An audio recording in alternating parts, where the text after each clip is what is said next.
আজকের recipe chicken biryani. Also আমার first voice over, আমি একটু নার্ভাস। যাই হোক, কড়াই প্রথমে তেল আর ঘি দিয়ে কেটে রাখা পেঁয়াজগুলো দিয়ে ভেজে নিই। দেন কিছুটা পেঁয়াজ তুলে আলু দিয়ে তাতে কাশ্মীরি লঙ্কার গুঁড়ো, হলুদ গুঁড়ো, নুন আর কিছুটা জল দিয়ে কিছুক্ষণ পর তাতে 2 ফোঁটা মিঠা আতর দিয়ে ঢেকে রাখি। এরপর 2 চামচ আদা রসুন বাটা দিয়ে ভালো করে নেড়ে চেড়ে আলুগুলো তুলে নিই। আমি ওই কড়াইয়ে তারপরে কাঁচা চিকেনগুলো দিয়ে ওতে টমেটো পেস্ট, আদা রসুনের paste, biryani essence, saffron essence আর নুন দিয়ে নেড়ে চেড়ে কিছুক্ষণ পর কাশ্মীর লঙ্কা গুঁড়ো আর 4-5টা এলাচ দিয়ে ঘরে বানিয়ে রাখা বিরিয়ানির মশলা দিয়ে কষিয়ে 10 মিনিট পর ওতে ভেজে রাখা সেই আলুগুলো দিয়ে ঢাকা দিয়ে দমে বসাই 30 মিনিট লো ফ্লেমে।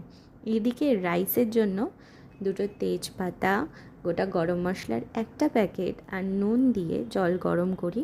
তারপর তাতে রাইসটা দিয়ে রাইসটাকে আমি 60% করে নামিয়ে নিই। দেন দুধ আর খোয়া আর এলাচ দিয়ে, এলাচ আমি 7-8টা ব্যবহার করেছি কেটে, একটা মিশ্রণ বানাই।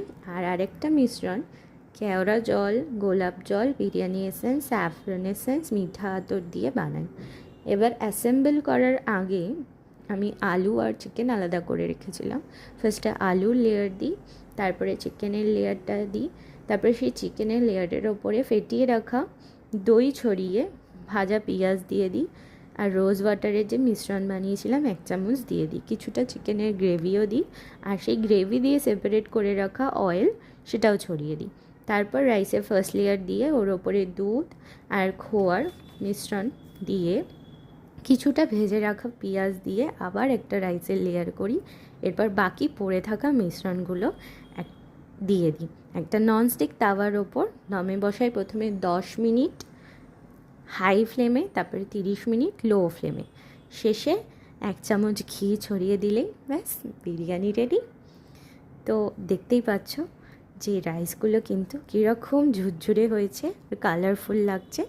দেখতে যতটাই দারুণ লাগছে, খেতে কিন্তু ততটাই সুস্বাদু হয়েছে।